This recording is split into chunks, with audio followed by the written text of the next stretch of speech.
Shalom, Israel. The ISUPK is hosting the Lord's 55th annual Passover with a all-access pass to the lamb slaughter, all-black party, scripture breakdown class, kids party, the Lord's 55th annual Passover, and the Feast of Unleavened Bread. Get your all-access pass at ISUPK.com, starting with April 17th events with the lamb slaughter at 11 a.m. to 6 p.m. in North Carolina. Make sure that you get involved. Make sure that you're in the house at 1921 Strickland Road, Clayton, North Carolina. Followed up on April 18th, Thursday, the all-black party. ISUPK concert series in Durham, North Carolina at the Durham Armory. Last year we tore it down, and this year it's gonna be a whole movie. Then Friday we have the kids party with a petting zoo. On top of that, it's going to be held at the Sky Zone Trampoline Park with virtual reality included. Get your all-access pass at ISUPK.com.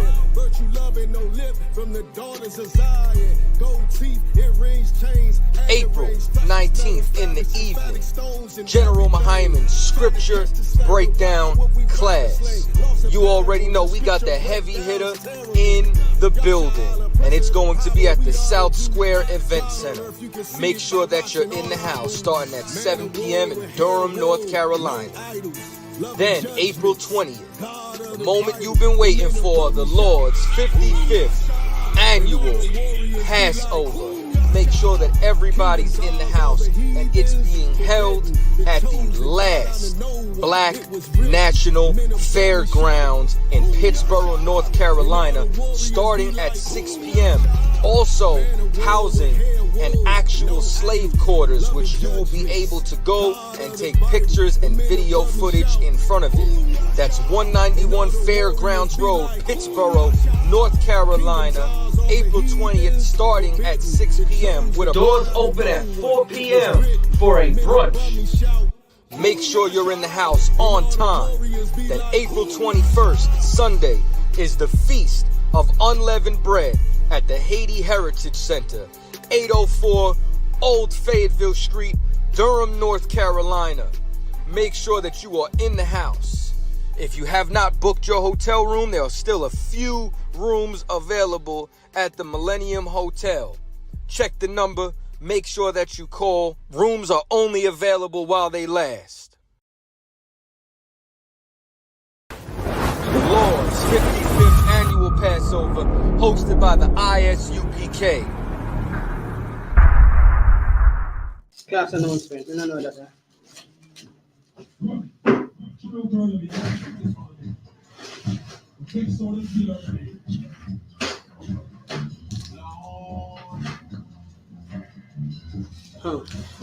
Don't carry all this on left feet. That's something I don't know when I this at all. No, Unless they ship it up. We can't start without the announcement. Let me call him and ask him, yeah? Yeah. We might not display class, so you gotta play music, the rest of the day. By the time Shalom, Lord of Christ. You know, we can't find the announcement though. Security. No, I don't know what that. No, like, I am living up and down. It's not like, no, like, at the end of the Class. Okay. Okay, let's start.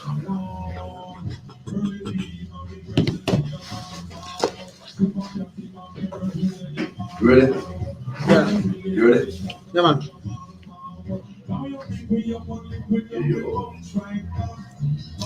Shalom, this is the ISUPK out of 125th Street, Harlem, New York, under the direction of Commanding General Anna. Since 1969, we've been telling you that the real Jews and the children of Israel are black. We are the offspring of the children of Israel that Moses led through the wilderness. Stubborn and stiff-necked as we are still here through the mercy of the Most High. That's right. Under the direction of Yahweh. That's right. And tonight class is presented out of 394 Lodge Road, 80 B185PW. I'm Mahawasa, and I'm the one hosting the class tonight from 394 Lodge Road, B185PW. The topic of the class is the gathering, the royal gathering. And we will start with the book of Zephaniah 2, verse 1.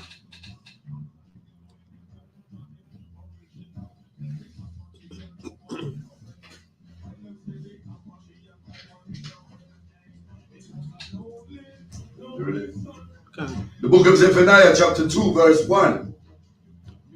Gather yourselves together, yea, gather together, O nation that not desired.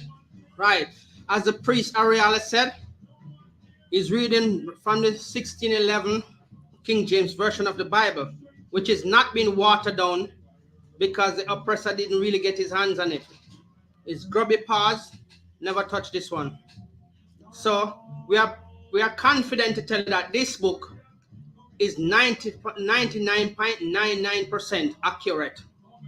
That's right. Not like the other scriptures have been watered down and polluted because Esau and the other 17 nations of Gentiles put their hands on it because they want to be a part of your greatness. So in any aspect, they take up any challenge that is set before them. So as he said, gather thyself, O nation not desire. We are the 12 tribes of Israel that are scattered in the Caribbean and all over the earth. We are scattered into all nations, even though the Gentiles are saying that we are the minority.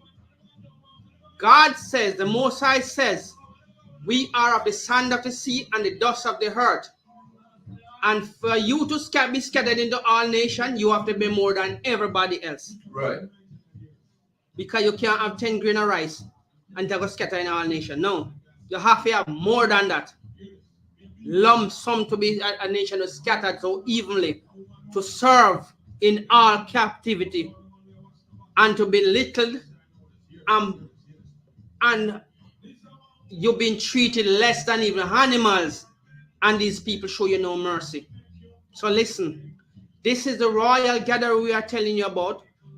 On the 22nd of April, we'll be North Carolina, Durham Rally, and that will be the minuscule gathering. When Yahushua come, you will see the real gathering, and it shall be numberless. And as I say, we will be walking in desert in white. Peter taught singer songs, all ye children dressed in white. You are the children that Moses led. So we are the offspring of the children that Moses led. And here we are today trying to gather our brothers and sisters to tell them how valuable and how important they are to the survival of this world. But for you to enjoy what God has made for you, you have to be keeping the laws, statutes, and commandments. Don't go in the Christian church and being brainwashed and confused and come out being a homosexual, being a prostitute, because all the pastors are interested in is offering plate, your daughter and your son. Don't be like TD Jakes, because he's a shirt lifter. Because PD did lift up his shirt and he want to lift up everybody else's shirt. Yeah? Your pastor is a pulpit prostitute, because if you go to church and when you put your offering in the plate, you want to put your name on the envelope. So when you check it, if you don't put the right amount, it's going to consult you. No, the Bible says you must give 10% of what the Most High bless you with. He's going to tell you that you must put more than that. You must be generous to God. And when God comes to collect his money from him, I bet you don't have it. Because you cannot be collecting money in my name, and when I come for that money, you can't show me. Your wife have a big car, your son have a big car, and you have here playing out of my money. And you can't show me my money, but you are collecting on my name. Even in the book of Luke, when Christ gave the man them, each of them a talent, the one of them says, can you find a scripture? In the book of Luke, when it says, when Christ gave him the man the talent, and he buried it until Christ come, until Christ say he come to take up what he's never given. It is in the book of Luke. I'm talking about Luke. So you must understand that when you're in the Christian church, it's just a church of it's just an institution of harlots, child molesters, thieves, right? Remember that Christ went into the temple and turned over the table with the money changers and beat them and run them out and say, you cannot turn my father's house into a den of thieves. So basically, you must understand that when you hear that we must gather ourselves, O nation not desired, we, the children of Israel, are the only nation of people that is not desired. It doesn't matter where you go. It doesn't matter how light your skin is.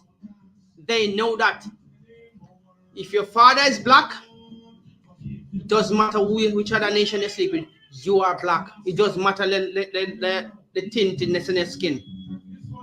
They will ask you if your father is black, but if you don't understand why they ask you, let's tell you, they want to change your generic, right? And once you say yes, your father is black and he's from so and so, they'll say, oh, okay, he's one of them, because they like to label you as one of them, yeah, because they don't have no respect enough to tell you, say, okay, he's a children of Israel. They don't want you to know your full identity, right? No. I just wanted to add to what you say, you know. That's everybody saying, because a lot of our people believe that Bob Marley is our people. For example, Lenny Kravitz, them man, they're a white boy. Them man, they're from the seed of a white man, so they cannot possibly be our people. So that here. Did you find that? Let me go to my priest. Anyway, what the priest just said, it's really heavy. It had weight to the point that I'm trying to bring across to you people. Our people, even though we can be quite prejudiced among each other, remember, we are a special people. And that's the only people that the Most High care about. He says, gather yourself. He never said gather all people. And he told you that he only loved the children of Israel and none else. Okay? So if you are going to get up and thinking that God is going to change his mind because you are sleeping with one of the other nation, and you might have kids with them, the kids will be saved because it's of your seed. But the woman or the man who the seed come from ain't going to be saved because he's not of the 12th tribe of Israel. Right. That seed line is a royal seed line, because that's the topic we are on for the last couple of fortnights back. You are a special people. They want you to feel like because they are ruling over you, you ain't nothing. But in front of the Most High, you're worth more than 10,000 of them come before you. Because remember, in the book of Matthew 15, verse 24, when he said to the woman, I am not sent, and I cannot give the children food. You want it? Yes, Matthew 15, verse 24.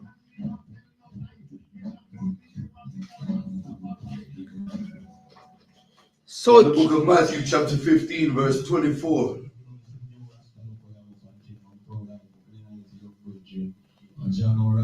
But he answered and said, I am not sent, but unto the lost sheep. Hold on. He said he was not sent, but unto the lost sheep. Who are the sheep? The children of Israel are compared to the sheep. He said, my sheep hear my voice.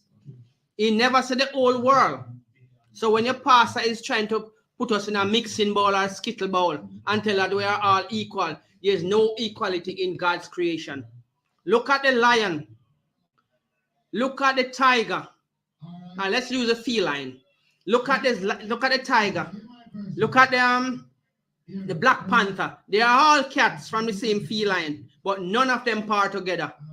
Look at the baboon and look at the orangutan. They don't part together under no circumstances, right? They know how hold their position in their rank. They don't join with anybody else or any other species of monkey because they know something is going to go wrong. So they separate themselves from the other species of animal and stick to their species, right? So you are the only nation of people who want everybody to love you. And you trying to love everybody and not getting back the love because they don't respect you, because you have no respect for yourself. The day you find respect and start doing what your God said, look what will happen. he will raise you up as he promised above all nations. So if you gather yourself as the royal bloodline of the Most High, you ain't got nothing to worry about, because all is already written for you. It's just that you need to adapt to it and adjust a lifestyle to it until you come out of the world. Just like we are living example that it can be done. We could be out there doing anything, all kind of stupid things. Drinking, smoking, gambling, sleeping around. But we decide that we don't want to be a part of this world. Because all is left in the world is vanity and the lust of the flesh. And you know what? If you worship the flesh, you shall reap sickness in your flesh. You understand? It's not about you getting up and running up and down. When you're a child, you do childish things. But when you become an adult, you need to break up your fallow ground. God is not going to give you, the Most High is not going to give you something that you know you can't accomplish. Not like the other nation. When he tell them if they can stop the sea from making wave, he will cast us away from being his people. No. He tell them if he can number the stars of the sky, he will cast us away from being his people for the evil that we have done. Should I say sorry about this? If there's anybody online, you can type in any question you want. And I'm sure we'll be able to break down something that you may have understanding of it. Thank you.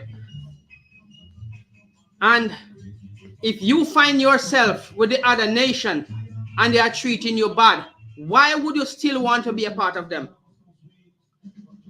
Because it's not going to change. And remember, our biblical duty is not for everybody. Our biblical duty is specifically set out for us, the 12 tribes of Israel. Black, Hispanic, and Native Indians. Wherever we are scattered, the Spirit will draw us unto our people. And all you have to do, keep the laws, statutes, and commandments. It's not hard. You can keep the laws in this kingdom by going around gambling, stealing, and doing all manner of evil in this kingdom. And they don't respect you for it. They still look at you as nobody. They still call you spicks and spoons, wetback, and nigger. Because when they say nigger, they think that they are insulting you. The word nigger only means black. That's all it means. And it's on your birth certificate, so they are only making a fool of themselves. When they call themselves so-called white people, they don't even know that they are admitting that they have leprosy without the putrid sore. Yeah?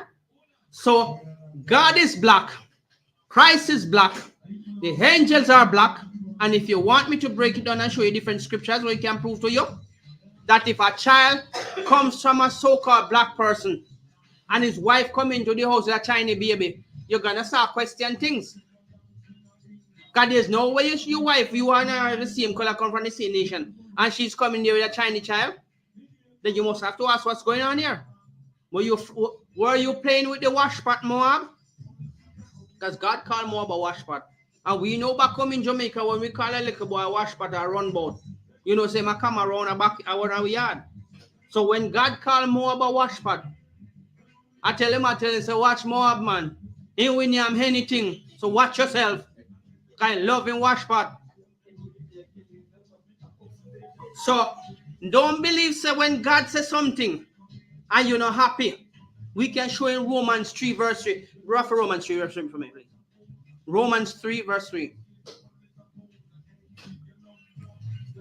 The book of Romans chapter 3 verse 3. For what if some did not believe? Stop there. You see?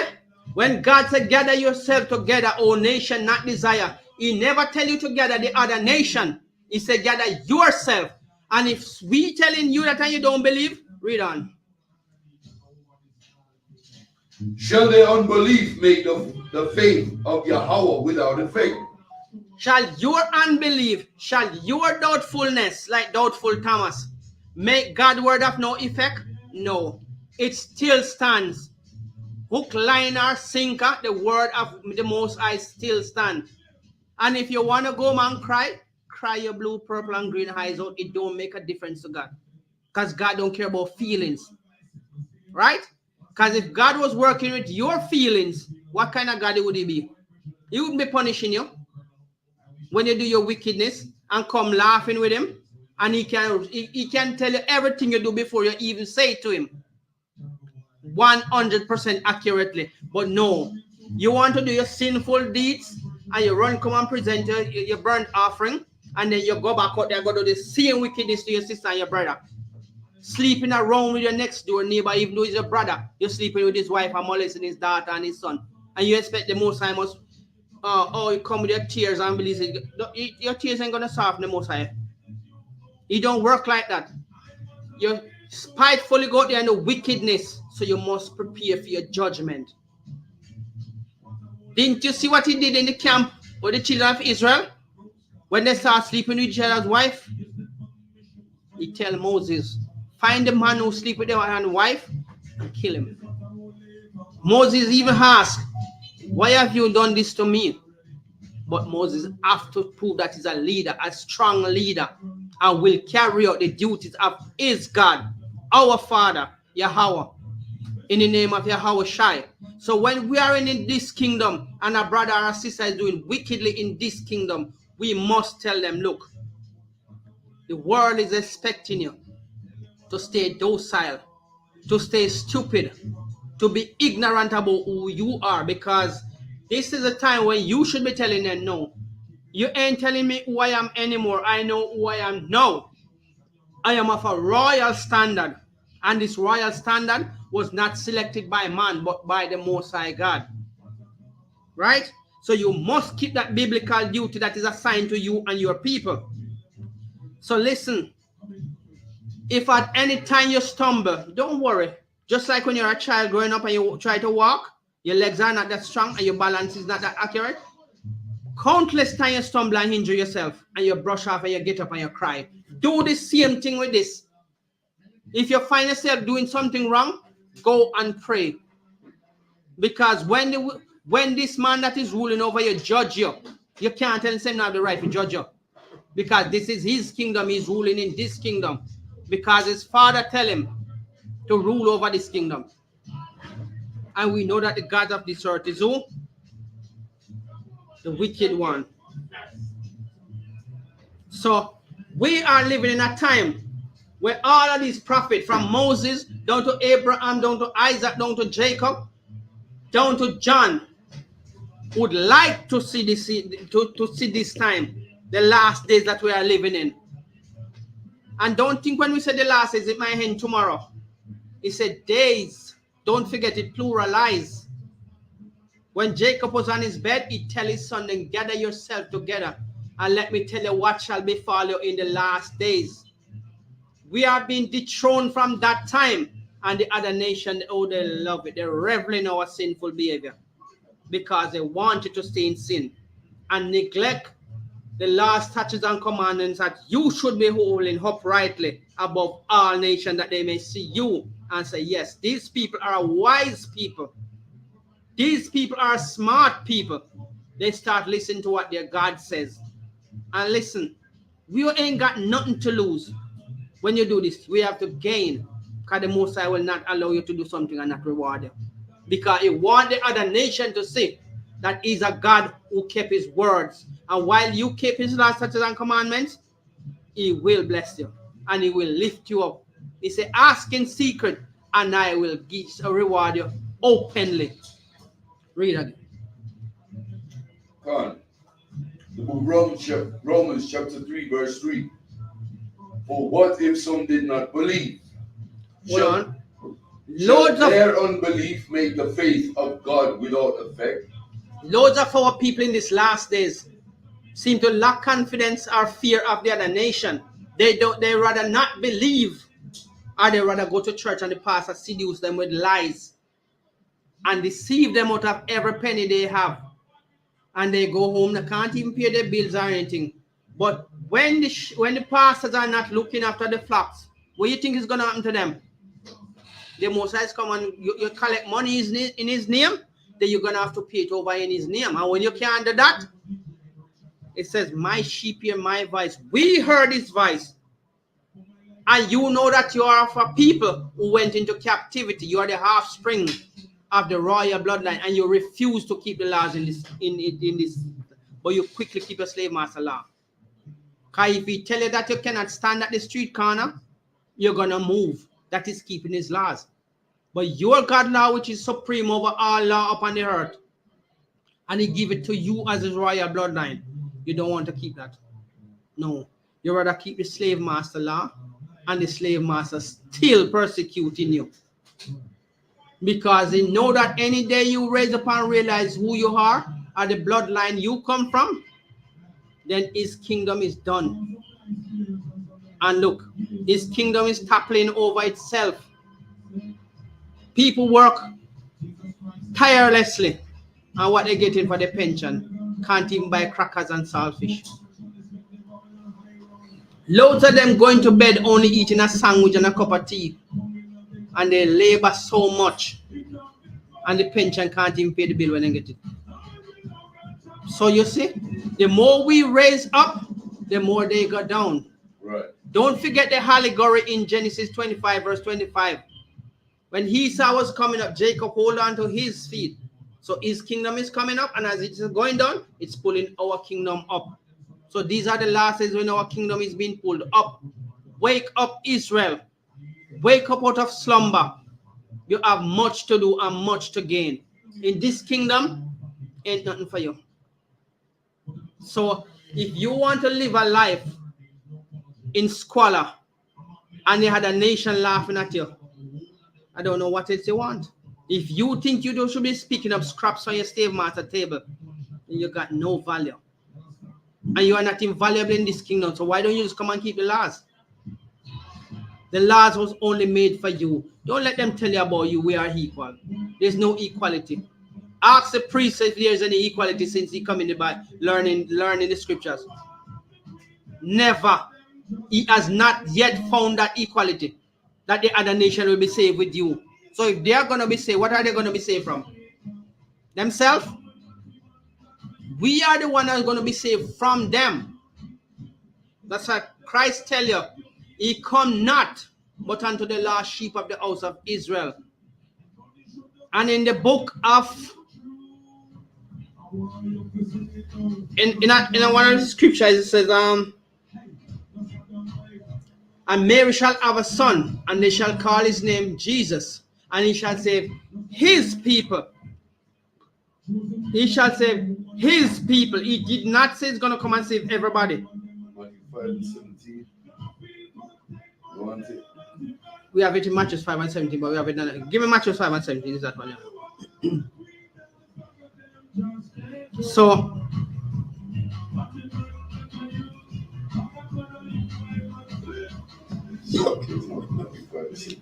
no, it's 76.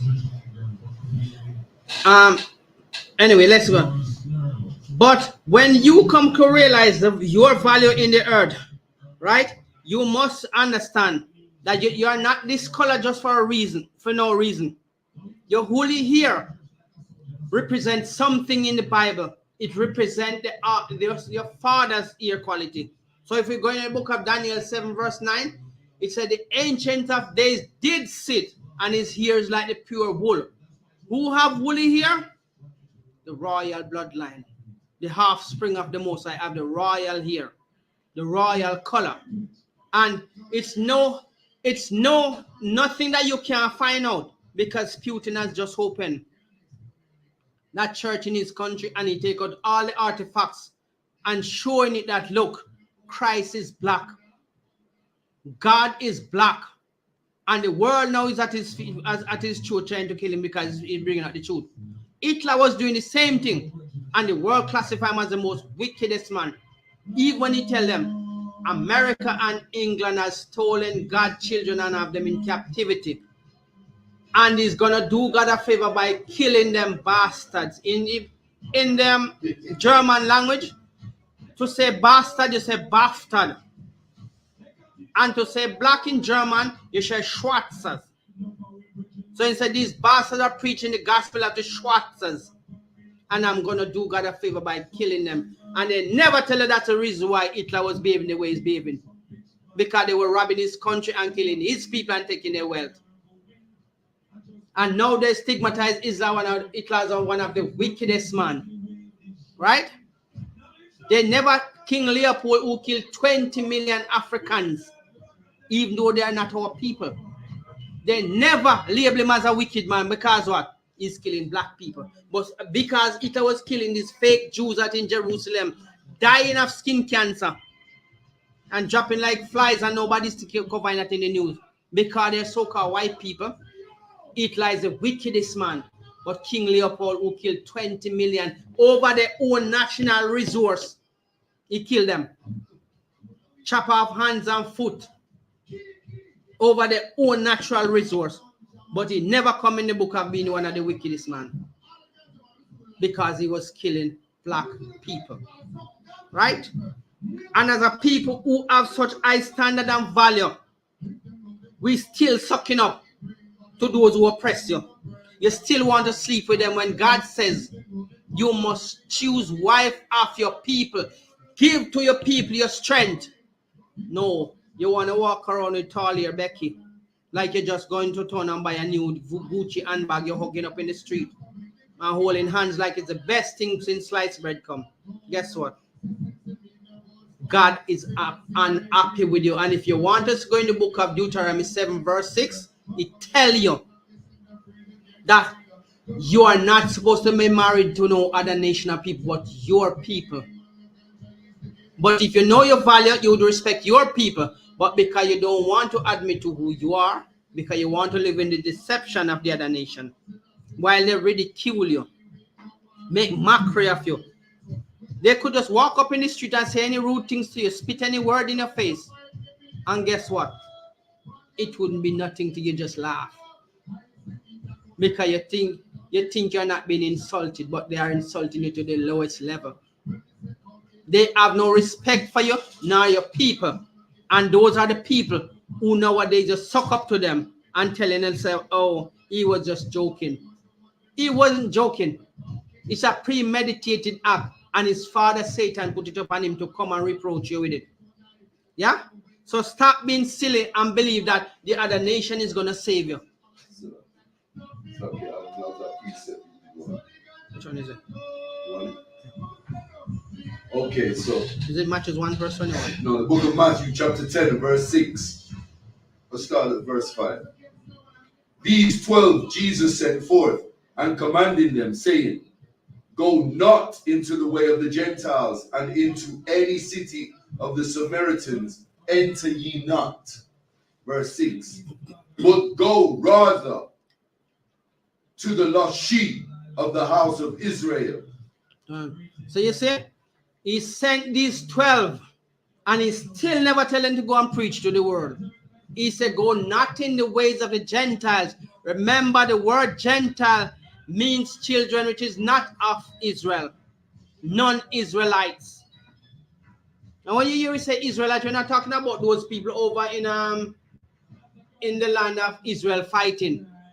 We don't care about those people. We care about our people that went into captivity, because no nation love us. No nation desire us. So he says in the book of Zephaniah 2 verse 1, gather thyself, O nation not desire. Right? If he was going to tell it to go to everybody, why would this scripture? Read that again from here. Come on. The book of Matthew chapter 10 verse 6. But go rather to the lost sheep of the house of Israel. It says Israel. And if he did say Jacob, it's still talking about Israel, because Jacob's name was changed when he wrestled with the angel. And his name was changed from Jacob to Israel, means prince of the power. So God is our power and we are the prince. And our sisters and our wives are the princesses of the power. So if we go to Matthew 1 verse 21, you want me to catch it down? Matthew 1 to 21. This is to show you who Christ is coming to save. And when he tell you to gather yourself, you must understand that he have your best interest at heart, not the other nation. They will never be equal with you in your kingdom. Shall we show you that in the book of Job? We shall show you what Job said about the other nation when he was ruling the earth, when he was in his royal power. Matthew. The book of Matthew chapter 1 verse 21. which verse? 21. Verse 21. And he arose and took the young child and his mother and came into the land of Israel. You see where Christ went back? In the land of Israel. So you must understand, our name is synonymous with the land of Israel, even though we are not there, because it says we shall not see our homeland. When he put us into captivity, we are scattered in the ends of the earth. That real estate is causing so much problem in the earth. And it's by the people we don't belong to. You notice how we out here, so kicking back and doing all manner of evil, which some of us find ourselves, some of us won't. But that real estate over there is causing so much problem, and it's not to the people who have it. It's to the people who want to possess it when it's not for them. It's for us, the children of Israel, the real Israelites, the royal bloodline people, the offspring of the Most High, directly. Right? And we now think that because we can buy 2 trainers and we can buy a recycled car driving around, BMW or Benz or whatever car you desire, Hardy, we think that we have freedom and we are living the best. No royal people live borderline food, borderline medication. You can't even make a law in this country because you are not supposed to be ruling with these people. Your idea might welcome but not necessarily used or considered. Just like how you vote, you think your vote value anything, it don't. Because the Bible tells you you're not supposed to choose no rulers to rule over you, which is not of your people. So if you get up this morning because you can find a cup of tea and a slice of bread, and later on you can go and buy some steak at one of them, whatever food place you want to go, that don't mean you are free. You are living by the rules of your slave master still, when you have your royal rules, which is above all rules on the face of the earth, because they are using your rules to rule over you. Even most I tell you, you are buying your own water. What does that tell you? You're buying your own water. So that means that everything was made for you.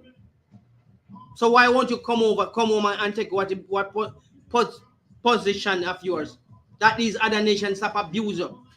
You're not even supposed to be paying tax to them. You become tributary to them. The taxman can tell you he's going to take this amount out of your pay and you have to live over what he gives you. It should be the other way around. And why is it you're so stubborn? Why is it you are so stubborn? And you are only stubborn against that which is your benefit. It will be beneficial to you, but you're stubborn towards it. Eh? What are you going to left to tell your children? That, oh, just live and die because life, that's what life is all about. No. When you are royal bloodline, you have a royal duty, and the other nation is jealous of you for that. And that is why they hate you. And they would want to do anything at all to upset you. So, can we go to Job 30, verse 30? Just to show them what Job said about the other nation when Job was in power.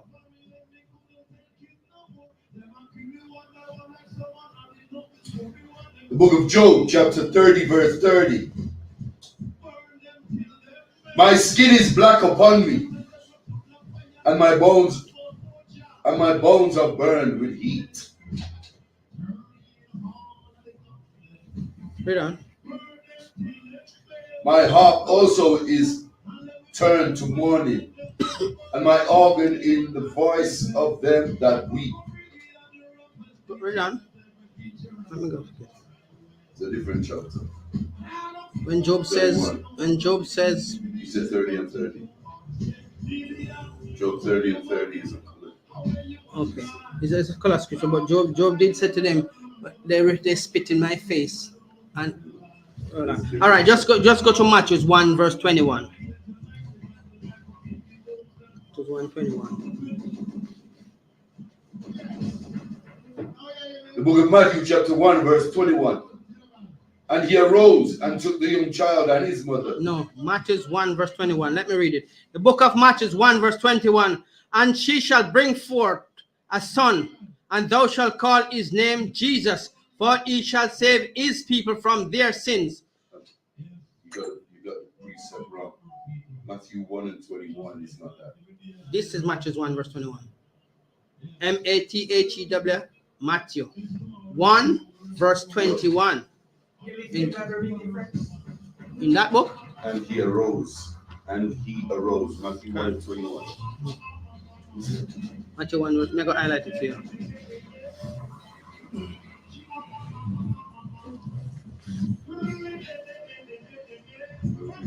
See highlighted grace, Father? Yeah. So two different things, I said? Read it from the book, Matthew 1 and 21.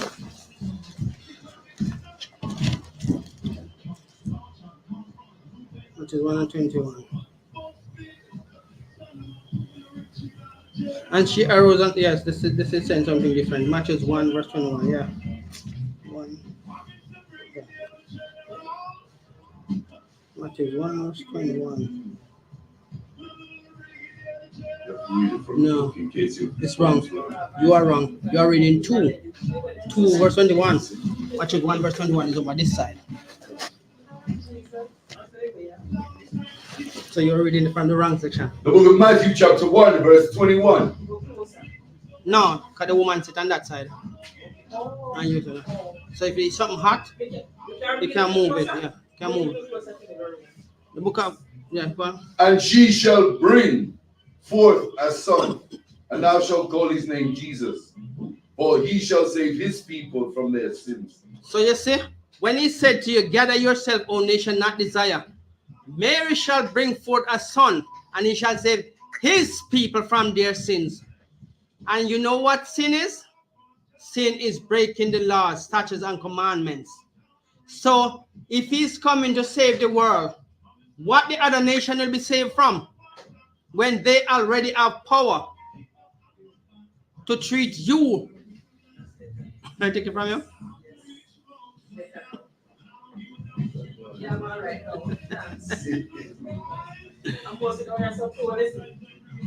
So that now, Richard? Yeah. That's Good.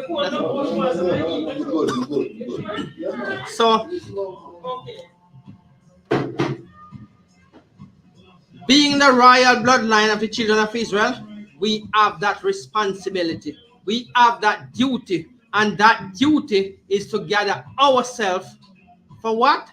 To be saved from the other nation. And the only thing can save us, we don't have no might in our hands, as they wouldn't be abusing us now. They're abusing us financially, physically, verbally, and every alley you want to go through to Right. That's what they're doing to us. And they're so prideful when they're doing it. And they're doing it with such sarcasm that you think, oh, they love you. No. They have never loved you from then, and they still ain't gonna love you now. Right. We wake up to bring you, we put our life on the line to bring you this. Right? And all you want to do is walk around joking and driving and wearing new trainers. That ain't gonna save you. Because when you leave this world, you ain't gonna go into have new shoes and new clothes. All of those, everything that come from the earth remain on the earth. Yeah? The spirit go back to the Most High. And you're going up there without your new trainers and your new car. Because you well happy to be living off scraps substandardly in this kingdom. What is the benefit of that? When you're being abused, you go to your bed, you might have to get up worrying. Really, what am I going to do tomorrow? What am I going to live off tomorrow? Because there's no certainty of you having a job. Right? You can't pay your bills, you have to come out. You have never seen a Christian. One of our people who was called Christian in Antioch. Yeah? You have never seen one of them begging bread. Right. Never, as long as you live. When you keep God's laws, statutes, and commandments, we will never beg bread. This pedigree, who we are, because your royal bloodline is a pedigree, right? All right, let's go to the book of Exodus 1 verse 18. The book of Because Exodus chapter 1 verse 18. And when they came to Reuel their father, he said, how is it that ye are come so soon today? right. So the sooner you come to the Most High, the better your life will be. Aren't you tired of fighting with the world? It says, those that are heavily laden, come to me and I'll give you rest. The other nation don't want you to rest because the punishment is upon you. You will never find no rest in this kingdom. But when you come to the Most High and He put you back in Jerusalem, when He clear out those Edomites, nobody will disturb you. No nation shall make you afraid, because you will be dwelling there with your God, your royal power. Remember, you are prince and princesses of the Most High. Not everybody, because He tell you, I have made mountains and I have chosen Jacob out of all of Jacob's dwelling place. Mount Zion is His favorite. He make many animals. He choose the sheep.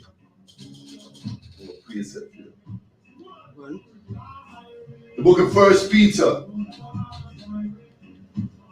chapter 2 verse 9. But ye are a chosen generation, a royal priesthood, and holy nation, a peculiar people, that ye should shoot forth the praises of Him who hath called you out of the darkness into His marvelous light.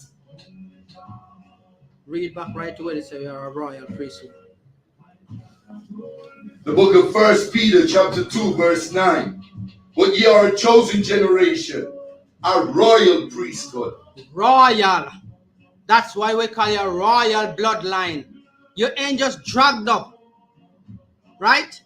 So you are not supposed to be in the earth bouncing and back and forth without doing all kind of stupidness. You are a royal bloodline. You have a royal duty. You have a royal standard. And that royal standard is to do the will of your Father. So the other nation might come to realize and say, yes, these are a wise people, because we are doing what our God says, not what their God says. Because their God is only going to tell you to envy your brother, envy your sister, lust after what they have, and enjoy the flesh of the world. Go and drink and get and do all kind of filthiness. That's how you're supposed to live your life in this world, because that's what they are expecting of you. Just like when you go in the Jehovah's Witness organization, they tell you you can come as you are, and you can do whatever. You can dress any way you want. As a woman, you have a dress code. As a man, we have a dress code. But the other nation would want you to know that you create the royal standard of dressing. When you see the other nation dressing with a head cover, and they say, it's from your foreparents that used to live and dress like that.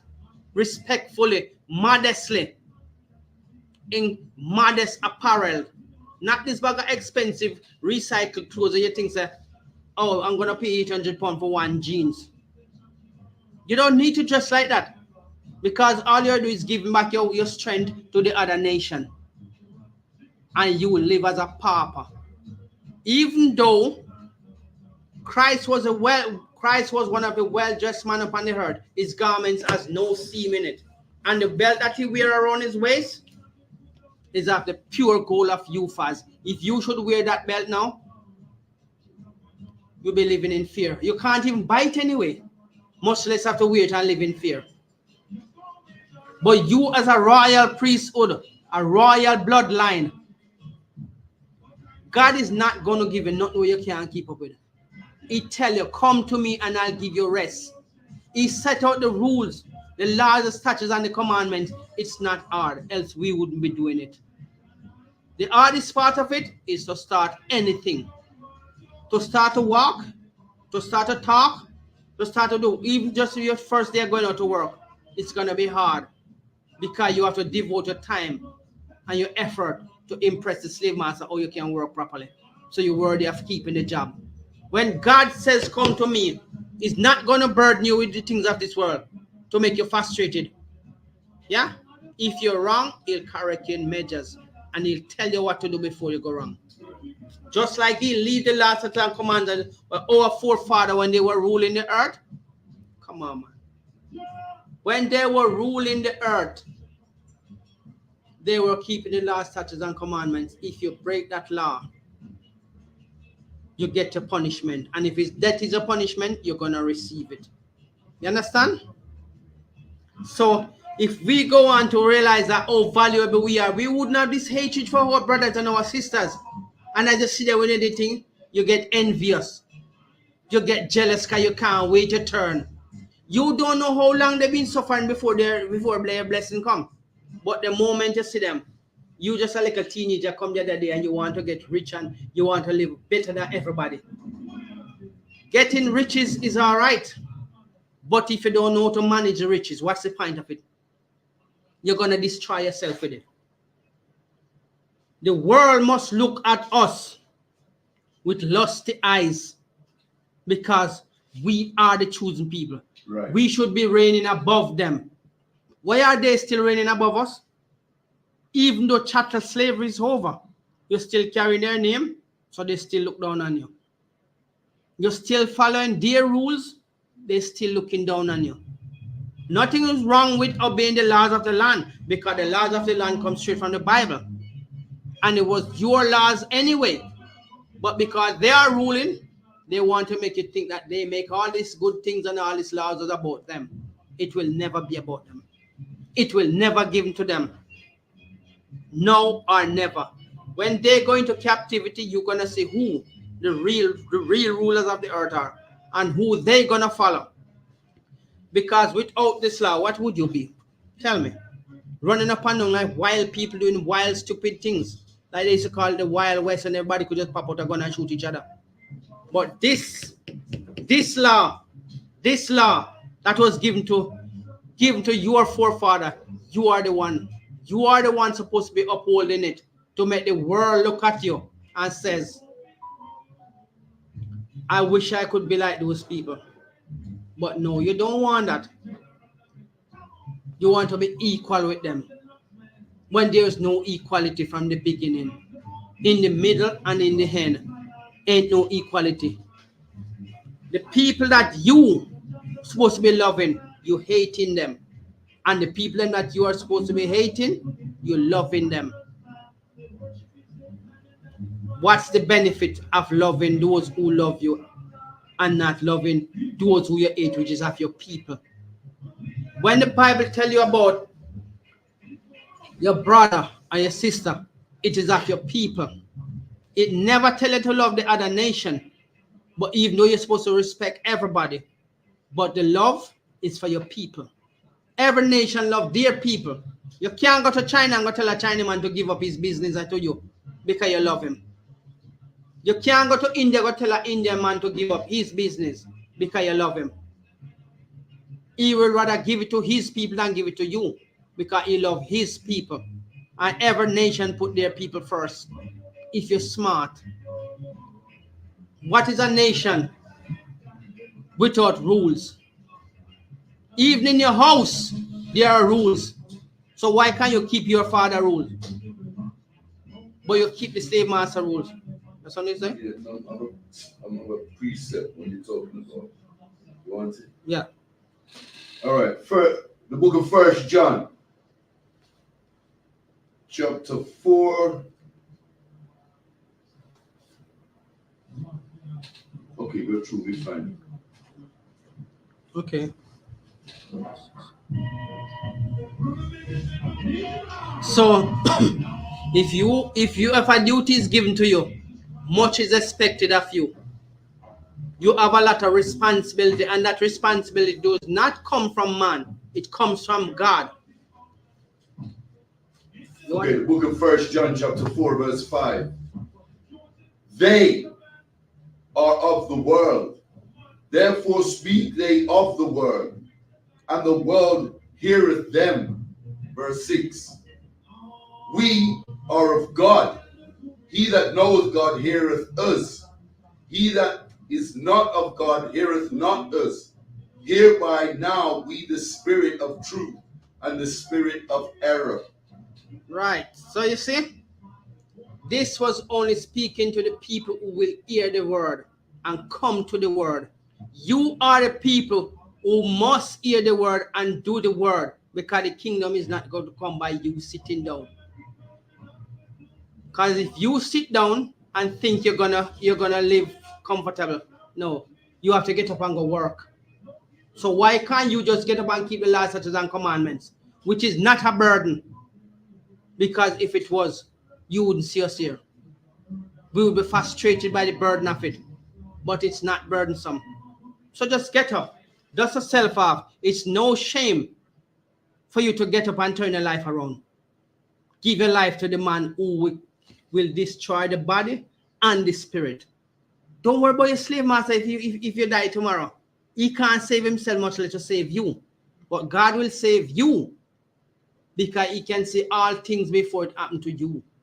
And remember, he's the author and the finisher of your faith. And he put a royal title upon you. Get up and take on your biblical duty. The other nations are honoring their God. They have not changed their God from the beginning, but you have changed your God. So show me where in your life have you ever think you're comfortable because you have a key to put in a door and walk in and you can lock it. We can show you that in the book of Deuteronomy. I tell you, if you're hungry, they have to feed you. If you want somewhere to live, they're supposed to provide it for you, because the earth is given to them to run. Your kingdom cannot run alongside their kingdom. We can go to 2nd Ezra 6 verse 54 to show them that our kingdom and their kingdom. 2nd Ezra 6 verse 54. And just use this. 2nd Ezra 6. Yeah. Use this. Come. Let me until it comes. The book of 2nd Ezra 6 verse 54. All this have I spoken before thee, O Lord, because thou madest the world for our sake. God choose you, a royal people, and he make a heart for you, not for the other nation, even though they are running it now. Right? Verse 6. As for the other people, which also come of Adam, thou art said, they are nothing. That is another scripture will tell you that God only care about you, the 12th tribe of Israel, because you have a biblical duty. You have a biblical responsibility. You have a royal duty. Just like the queen, where you run, go take a much photograph and go to funeral and every little thing you celebrate for the queen. But you don't want to celebrate your king, your savior, the only person who can save you from all the tribulation you're going through because of the other nation. Why would you want your kids to be going through the same thing that you've been going through? Because you don't want to keep the duty? Listen. Thou art said, they are nothing. It's not it's not us that said that. God, this book was written long before I was born. And it said, the other nation are nothing. We didn't write this. We come and we learn it. Just like all the other prophets that come before, they have read the same thing.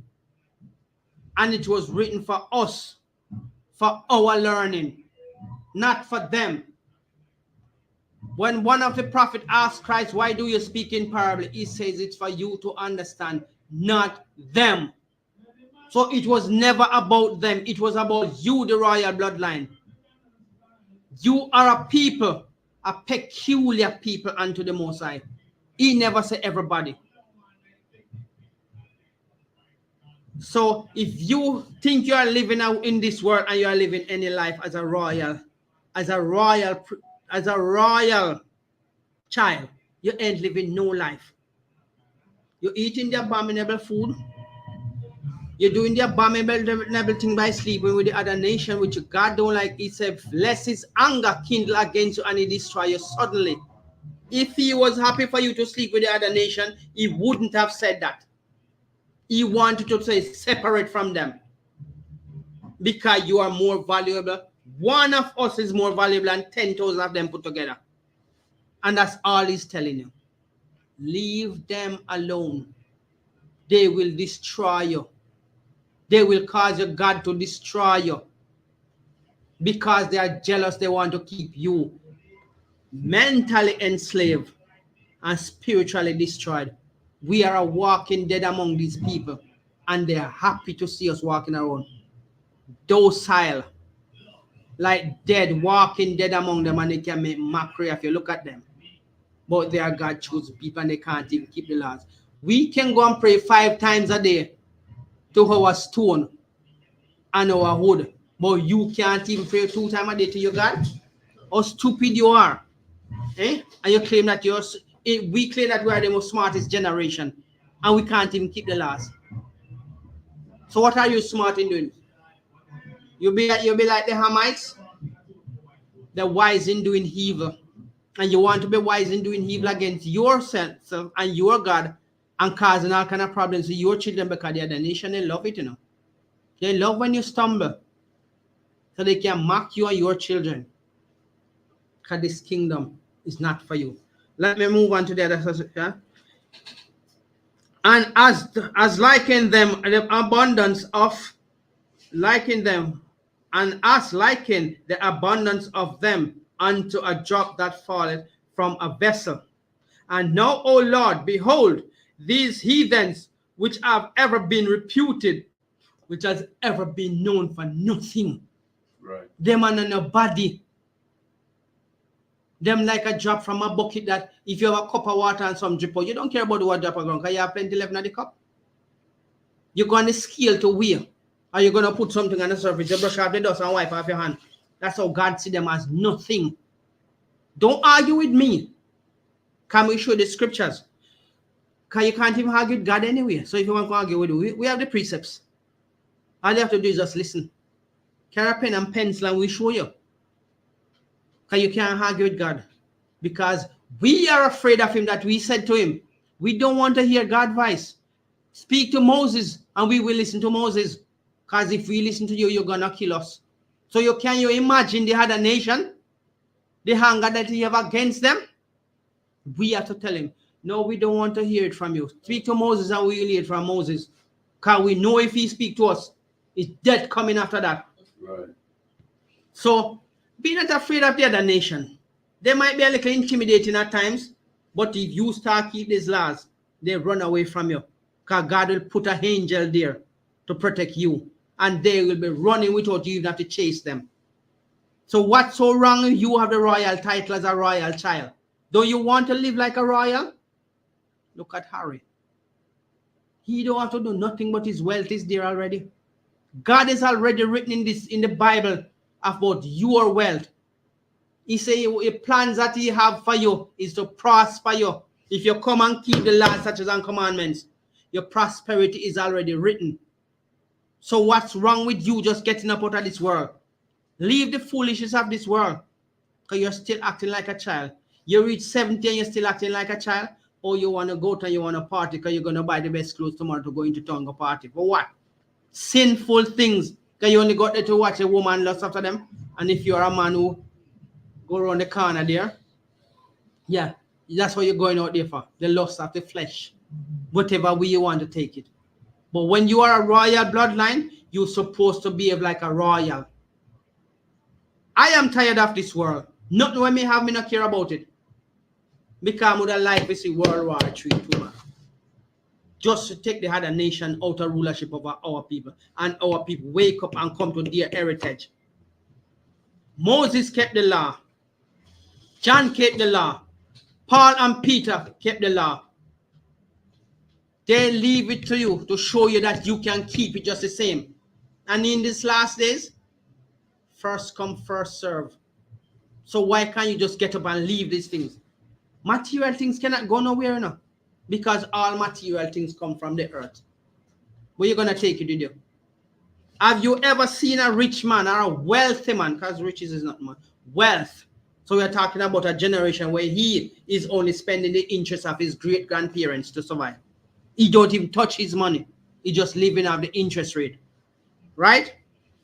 And you want to tell me that as a royal bloodline, who your prosperity is written in this book, the Bible, and is already set for you. All you have to do is get up and do your duty, and you will benefit from it.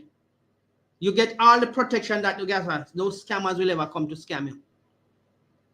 No thief will ever break into your house when your time of rulership is come. Because all of these material things is going to rotten away. Right? The moth shall come and it shall eat it up. If you put on your clothes too long and you see, you take it up, your seat start fray away. Because the moth come and they start heat up the garments. Your money start growing rust on it. But your blessings, you don't need to worry about those things, man. Your blessings already written. Get up. Get up like you have a biblical duty, as you know you have. Let your child see that you stand for something and not fall for foolishness of this world. You don't see the royal family, even though for the royalty don't come from our God, for them royalty come from Satan, for them Father.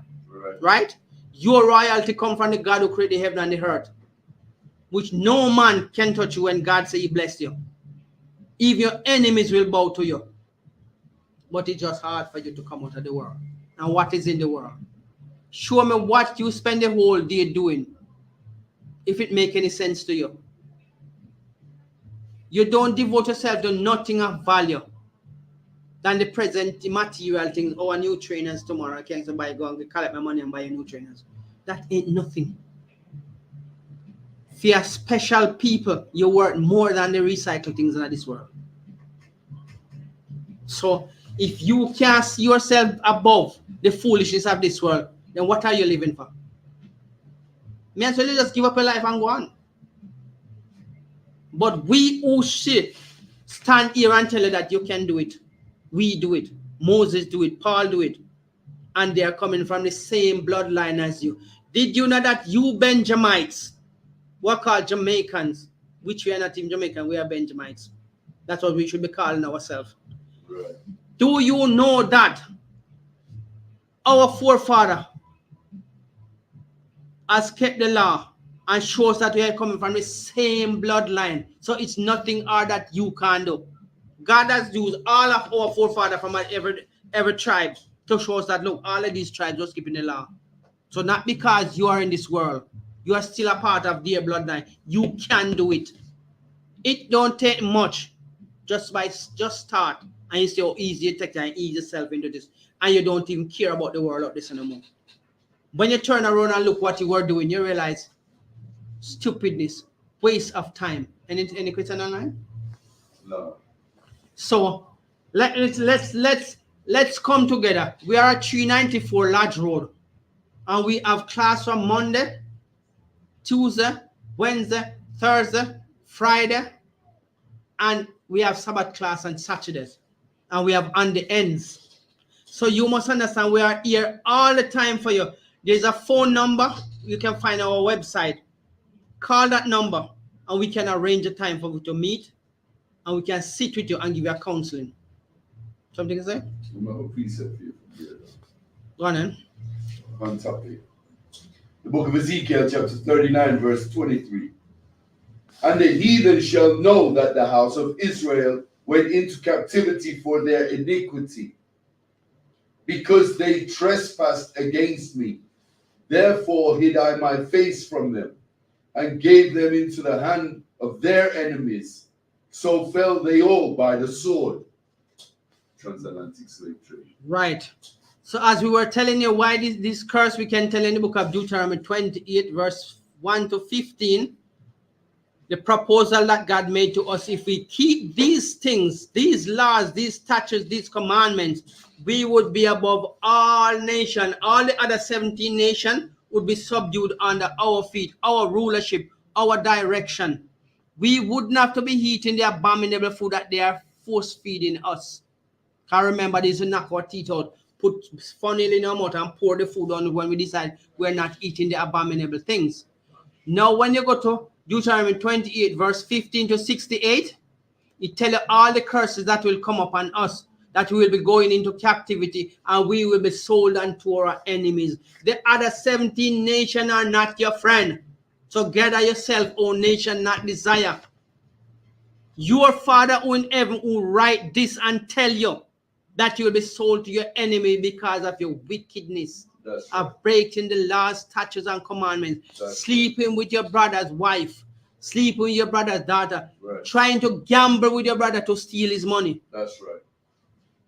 You wouldn't have to be doing that if you did just follow the proposal that the Most High make it to you from Deuteronomy 28 verse 1 to 15 to 14. And the punishment is from Deuteronomy 28 verse 15 to 68.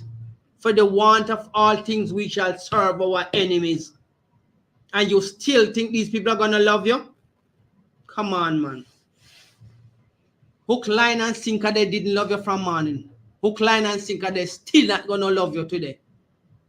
So whatever you think they are saying to you, are proposing to you, it's just for your own demise. They don't care. So we were looking for Luke 1 verse 69. 68. Luke 1 verse. Let me read it. The book of Luke 1 verse 68. Blessed be the Lord God of Israel, for he hath visited and redeemed his people, and hath raised up a horn of salvation for us in the house of his servant David. Verse 70. As he spake by the mouth of his holy prophets. Here we are. We are the modern day prophet of the offspring of our foreparents. The holy prophets which have been since the world began. So we were here long before the world began, because the earth was made for our sake. God has already planned out everything before he even created the world. Who's supposed to be the nation of people that he choose to rule it? The royal bloodline, which is his offspring.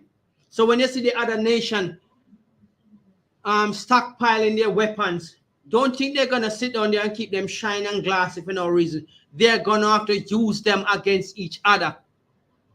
Right? You, if you keep the last statutes and commandments, you will be saved. You are a holy people. You are a peculiar people. And your peculiarity still stands today with the other nation. Oh, they're just dying to get you out of the way,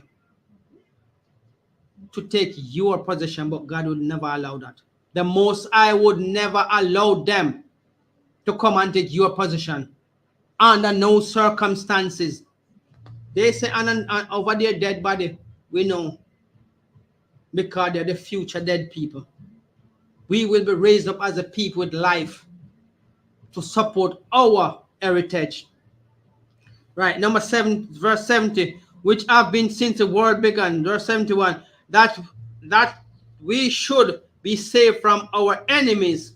And we tell her that in the book of Matthew 1 verse 21, when Mary was raised up a son, and shall call his name Jesus. He shall save his people. Here's the same thing in the book of Luke 1 verse 21, from the hands of all that hate us. We go back to the book of Zephaniah 2 verse 1. Gather yourself, O nation not desire. Gather yourself, you nation who are being hated. So if you are not desired, you must be hated. It is written long before us. No man born upon the earth can tell you the day that he born. His parents might make up a date and give him and say, this is the day you're born. And you quickly embrace it and say, okay, that's fine. But tell me, what sense were you born with? None. You are taught all of these things. When you're a child, you don't even know danger. You're running through anywhere, you're not even care if your eye gets scratched out. When you grow up, as you grow up, you realize, oh, this was dangerous, that was dangerous. Why didn't I get hurt at those times? Because you were being protected. Just like an innocent child whose parents protect them from danger, so you were protected. But the more you grow up and get wise to the things around you, you realize that, this ain't right. So why is it then you can't come out of the foolishness of this world, which is not beneficial to you? The other nation hates you. They hate you because of who you are, the blessing that you have.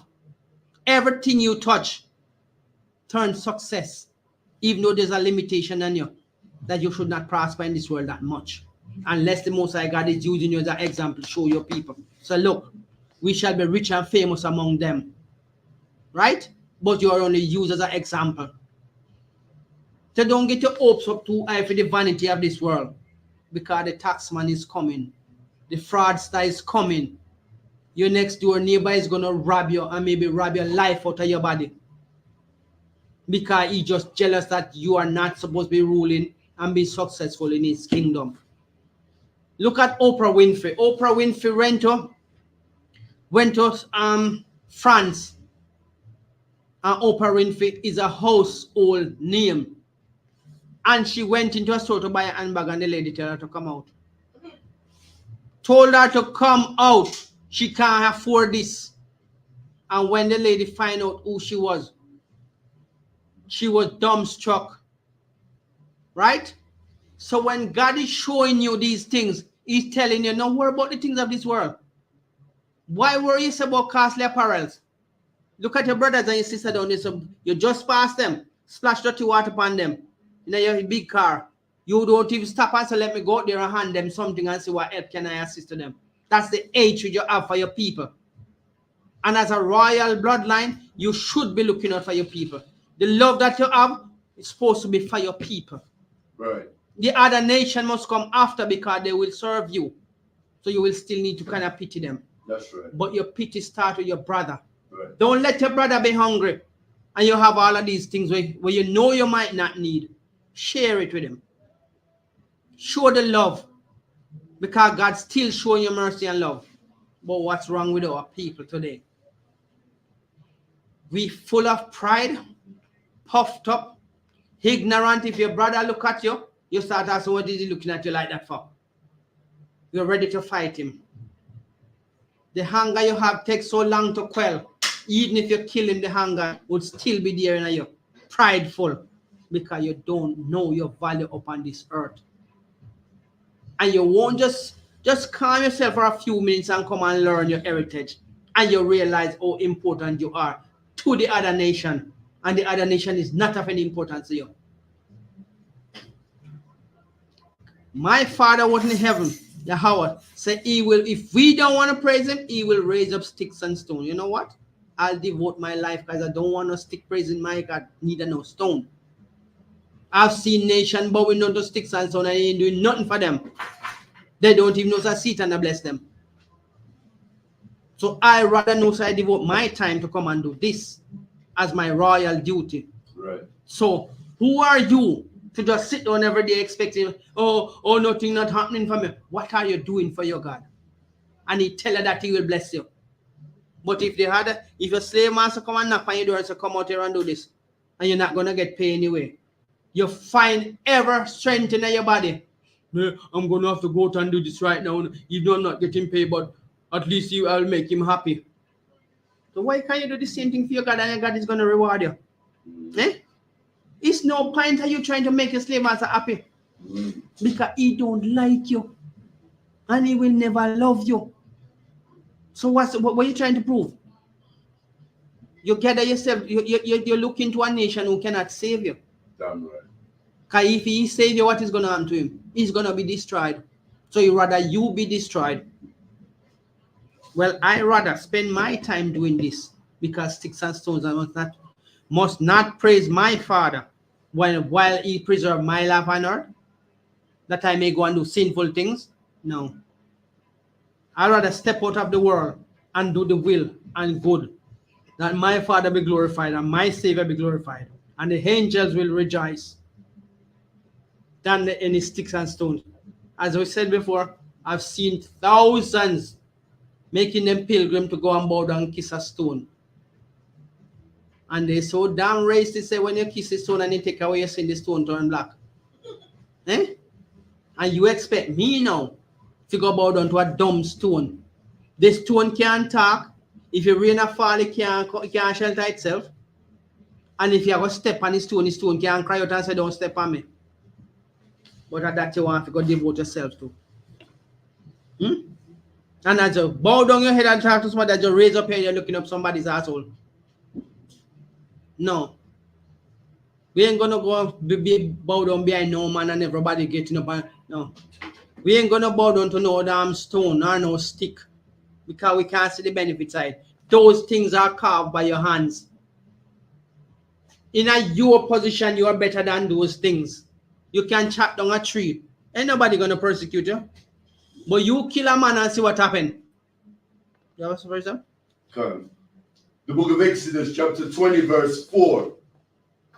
Thou shalt not make unto thee any graven image, or any likeness of anything that is in heaven above, or that is in the earth beneath, or that is in the water under the earth.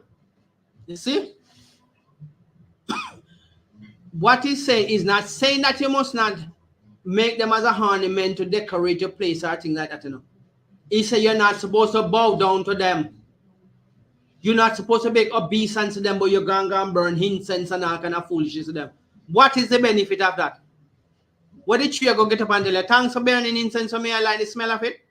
Eh? Or thanks for putting a piece of garment around because I cold. It has no feelings. It has no sense of understanding. Right. And you claim that you're living at these days, the computer age, where everything fast and you're smarter. Even your smartphone is smarter than you. Because your first smartphone is not going to bow down to nothing to worship it. But you so intelligent and also to high intellectuality that you go to university and you have PhD and RHC and BBC to your name, A to Z, and you bowing down to a dumb stone. Right.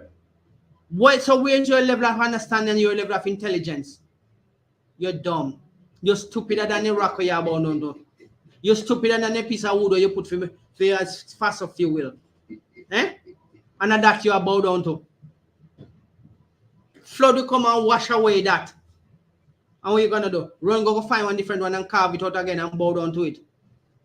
It cannot do nothing for you. It's dumb and you are twice as dumb as it. If you hear something speak and a stone speak to you, and the demons will ride you. And the demons will have you like a big lunatic. So me can't see the sense of me in a civilized time. I go bow down to something I cannot do nothing for me. My hands make it and me I worship it. And the creator who make me and can speak to me and can direct me. Me refuse to keep the laws and commandments. Look at the title that you have on you. Your nation of people. You're a royal priesthood. And this is what the other nation don't like. When Yahushua came, he didn't speak to them. And that even make them wrath against you. Jealous against you. The hunger they have for you, only Yahushua can come and quell that anger. Because what? He never speak to them anytime. He call them all kind spit. Me and you know, so when somebody call you flames, it's not a good thing. It's a disgusting thing you spit out of your mouth. Me and you know, so when somebody call you dust. Dust. You have no value, you have no weight. Right? Your body mass value more than the dust, so you brush off of the skill or brush off of the counter. So okay, let's read every way you're talking about, because the Christians love to wear their little cross around their neck. Imagine Christ in the face of fire and squad. They put a wear around their neck. Exactly. As the brother says, he's putting some weight on the point I just brought up. If Christ was shot by a gun, would you be wearing a bullet? No. If Christ was shot by stabbed by a knife, would you be wearing a knife on your chain? No. And if the knife for you wear so big, the law go and stop you and ask you why you wear such a big knife on your neck, you do? You intend to go and do something? No, it's because Christ was killed by a knife. That's why I wear this big knife. No, you're going to have to take it off and put it down. We're not happy with you walking around this big sword around your neck. So, it's easier for you to walk around with your, as the Bible says, can a man forget his trinkets? Walk around with this piece of trinket than to keep the law, statutes, and commandments. For me, it is easier for me to keep the law, statutes, and commandments than walk around a chain on my neck with a cross on it. Because you are devoting your time and your effort in idol worshiping. When you're not supposed to worship idols as the children of Israel. You're supposed to worship your God in spirit and in truth. Right. When you hear your pastor say, you're supposed to worship God in spirit and in truth, when you're asking what does that mean? Oh, you must just go and pray, man, and come pay me some money. Because when I tell you, God tell me last night, say, he might go have a blessing for you. And me I pray to God, you know. But him I go tell you. So you have a blessing for me. So if you compare your half him, if you can tell you that. Why make him can't tell me and I pray to him? Because you love the polished lies. You love the when they seduce you with lies and come and tell you, oh, you don't have to tell us the right things in the Bible. Just tell us something close to it. We're happy with that, Pastor. Hey, Pastor, we notice your car won't change, you know. Pastor, now come to you and ask you, sister, your bills are all right? You pay for your medication this month? Is any family member that you have having like issues or we can help out with? No, I'm not interested in that. You make sure, sir, when you look on the envelope in the plate and you see your name, and you say, let me see what Sister Serena put in the envelope this week. Because last week you didn't do so right now, we're going to see if I'm going to improve this week. Tell Sister Serena, say, he must come on the vestry because we need to have a word. Then Sister Serena, you know, she have put 5 on your offering plate. You tell me, say, God not bless your whole week gone. Him nobody want to hear about your problem, you know. Because you are make fee him money short. Because him supposed to put a certain amount of money in a fee bank account for the month. And when you fall short, he might fall short on fee target. Because his wife want to go and do her nails and go on holiday. Him now ask you how your house are running now. Boy, you have no mice in your house, so you want to come see if you can do something and get rid of the mice out of the house. Eh? Your house want like a paint, make see if the church brother then can come do some renovation. No. You just put your half in plate and keep your problem to yourself. You know what I know? As long as you put the money in a half in plate. You see how they treat God choosing people? Eh? You are a source of income for them. Paul, go get up, go walk. All of them have a profession. Christ, Yahushua, was a carpenter. Paul was a tent maker. Peter was a tent maker, and Paul was a fisherman. They have the profession where they can live off of. Your pastor profession is to collect paycheck and tell you how much you must put in the offering plate. And when you're hungry, don't come here. Go and pray. God, and that's real heavy, you know, what you're touching on there, because you see our own black pastors, our so-called black pastors, they've appointed themselves our community leaders because they were not anointed from the Most High God. The book of Jeremiah, chapter 23, verse 1. Woe be unto the pastors that destroy and scatter the sheep of my pasture, saith the Lord. See? That's all they're interested in. They don't interested in gather God choosing people. But don't forget, it's a woe be unto you who scatter my children astray, sheep astray, and have not gone to visit them. And it's real heavy because most of our people don't know the terminology of the King James Version. Woe means to destroy. Woe means destruction or to destroy. Let me read it again. The book of Jeremiah, chapter 23 and verse 1. This is regarding our own black pastors, our so-called black pastors that led us out of slavery in 1865. Woe be unto the pastors that destroy and scatter the sheep of my pasture, saith the Lord. Woe be unto you. Woe is a warning. Woe be a me unto you if you don't change your ways. Woe be unto you if you continue to do this to my people. The woe that is coming is a destruction. But the verbal woe is to wake you up. Change your ways. Because when you hear the word woe, it comes a rumbling, woe be unto you. So it's a pre-warning for you to change your ways.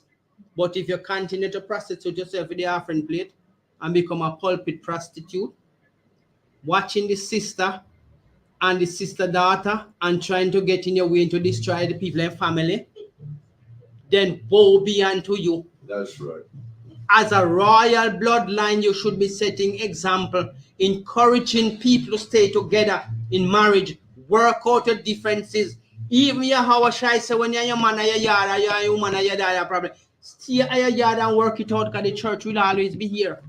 Yeah? Right. So don't come here with a problem. And leave your problem at your yard. Solve your problem at your yard because you're not going to worship me in spirit and in truth. And in spirit and truth, you're going to worship me. Your pastor cannot break down what is spirit and truth.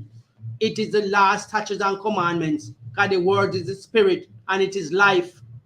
So leave these people when you're in the church and you ask them some kind of question and tell you, oh, just forget about the Old Testament because those are done away. Christ come and change. Christ don't come and change nothing. He only come and stop the burnt offering. That's all he did because he come as a lamb to the slaughter. He is the burnt offering. He is the sacrifice. And as a royal priesthood, you should have known that duty. Because that's what the priests used to do, burnt offering. The book of Matthew chapter 5 verse 17. Think, this is red writing, this is Christ speaking. Matthew 5. Verse 17. Think not that I came to destroy the law or the prophets. I am not come to destroy, but to fulfill. To fulfill that part of the prophecy which said, I come as a lamb to the slaughter to redeem Israel. That's the reason why Christ come, to redeem the royal bloodline back to the Most High. So when you ask your pastor, what is spirit and what is truth, he won't be able to tell you because all of him intention is to destroy your family and to make you broke. Take your money off of you and tell you lies. If you think you brag, go to your pastor and say, Pastor, I can't pay my rent this week, you know. All the church funds are go cause Peter and Paul and all of them who collect it, used to distribute it back in the church so we could have take care of our bills and our needs. He might tell yourself, you got prayer. It's like you're not praying hard enough. But him when I pray, and you him if you can't money can give. Sow a seed. And you have all the sow seed is £50. So like the bills you're talking about is the pastor's vacation money, his car insurance, his mortgage. That is all you're paying your tithes and your offering for. And the pastor go on lavish holiday, buy his wife the most expensive gift. And he's so damn wicked that he's celebrating birthday when birthday is not supposed to be celebrated in the church. Right. God was killing Job 10 kids because they were celebrating birthday. And the wicked pastor is going to put up a Christmas tree in the church.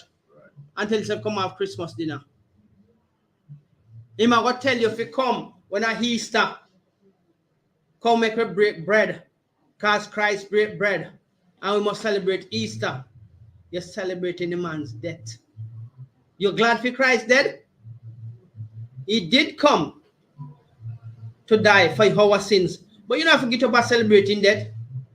Or make you go drink wine and go eat cake and go make you go bake pudding. Because Christ dead now, so we're happy. Eh? That's all the pastor tell you about, you know. What a wicked, dreadful, and unreasonable man he is. You never come across another wicked organization.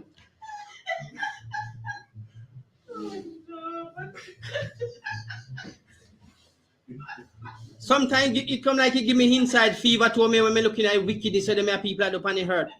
Eh? Yes, man, sometimes I damage. What a, when you see all the people man knock on your door at top, but them put Bible pamphlets. Me have to get up the other man and go and talk to this Jehovah with this man very sternly and ask him who this man is. Him said Jesus. Me say, do me in the Bible where this tell us say Jesus. And when we go into Revelation 1 verse 14. Which man I take away? One black man we are passing a true man black wife I put and I'm a push a little baby in a pram to you know. You see how devoted them is? We serve Satan. Right? And then put the pamphlet with the white Jesus from me door and me say, no, me hear the door knock until they sat the number just push the knock the door. When me go down and me hear like you window up and me hear somebody attack and like somebody we push up me and me look and me say, oh, Jehovah Witness, you know still go. I went downstairs and I put on my shoes and put come outside and call the man and his wife and the little baby in my pram. Me say, you're a wicked man. Look at what you are teaching this child to walk around putting this white image to people. There is nowhere in the Bible that Christ said you should go and knock on anybody's door. He said, when you go to a house, you must stay there, eat and drink until you're ready to leave. Never tell if you go knock on nobody's door and preach nothing. Right? The only time you're supposed to get up and try to knock on your door is if your brother, no matter what hours of night or hours of morning, if he come and need you, don't turn him away. Help him. Even if at the Sabbath, help him.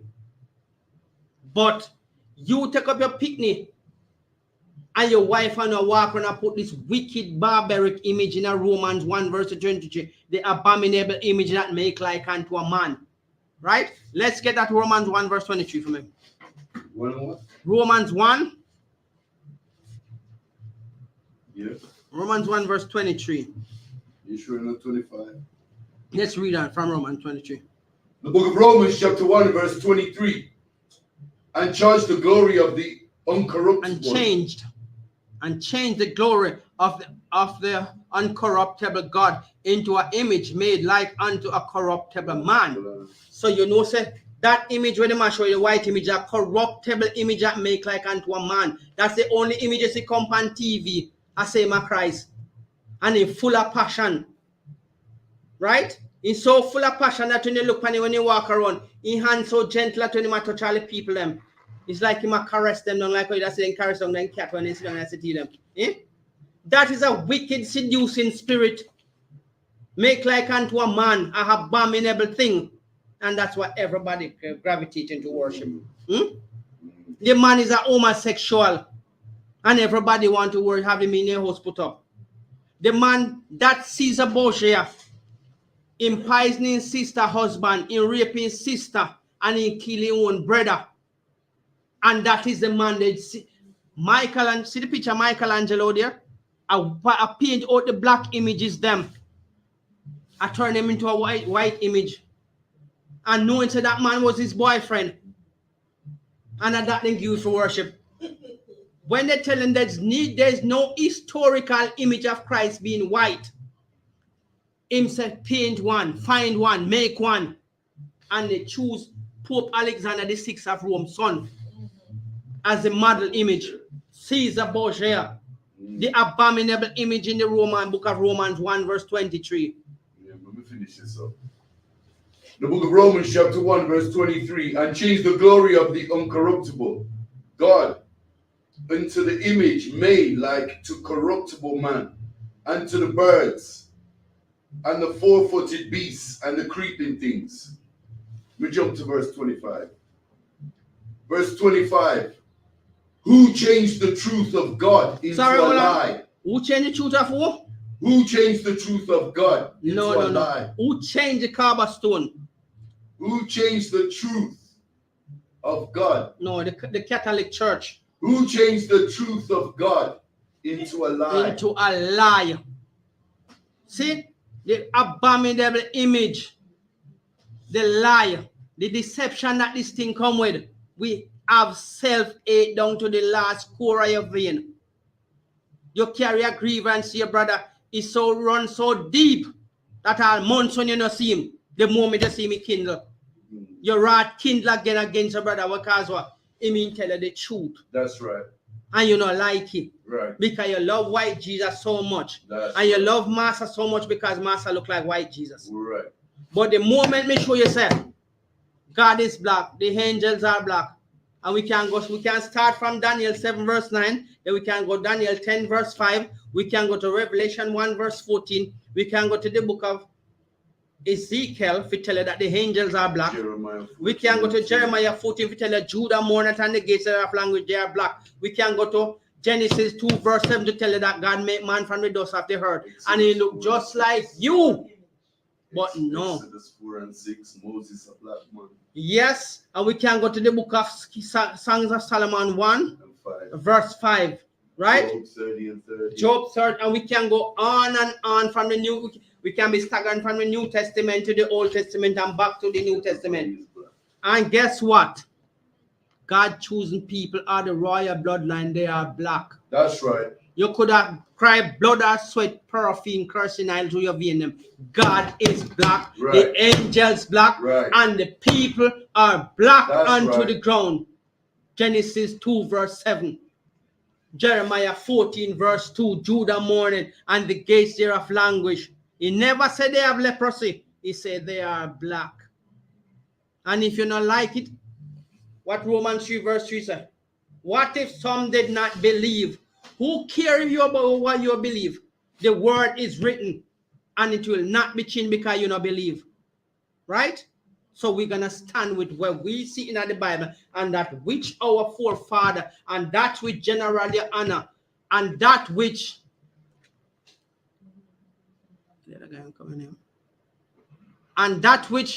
the captain has shown us precepts upon precepts, and we will teach you the same thing. If you want to change when you find the truth, it's up to you, but you and God will have the last word, not me and you. Understand? So, as we have told you, this will be the last topic on the royal bloodline. Next week, we will take another topic and we will run with it and break down the precepts as best as we can. With this, we give one courtesy salute to the officer. And the class over. And the class, let me hand the class over to precepts. You have the announcement? Yeah. Okay. We are having class over to Officer Ariella with the announcement.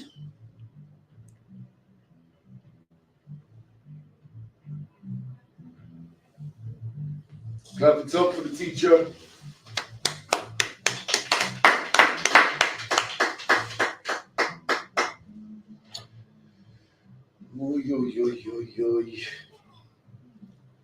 These are the ISUPK security announcements. We are the ISUPK, started out on West 125th Street, Harlem, New York, under the command of General Yohana.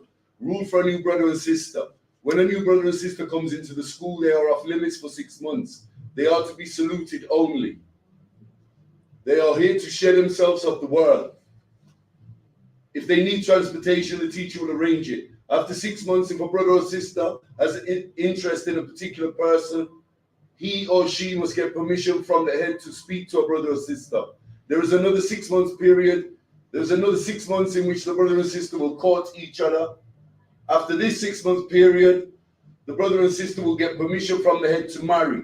Ties, which is a commandment. Numbers 18 and 21, Malachi 3 and 8 to 10, means a tenth in the Hebrew, Mahaya Shara.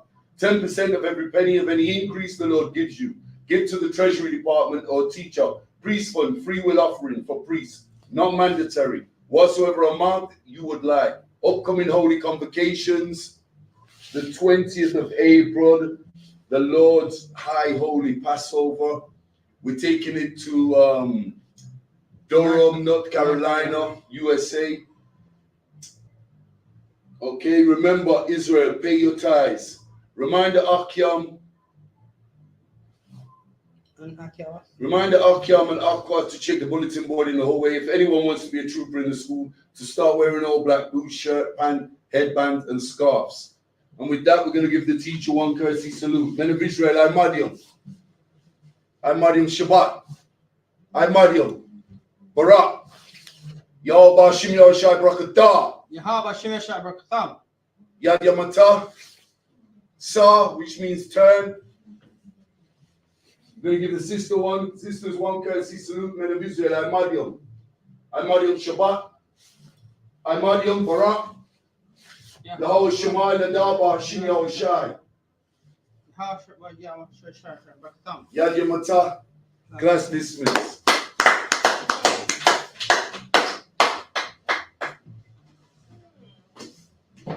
Industry. What do I want you to tell it? No.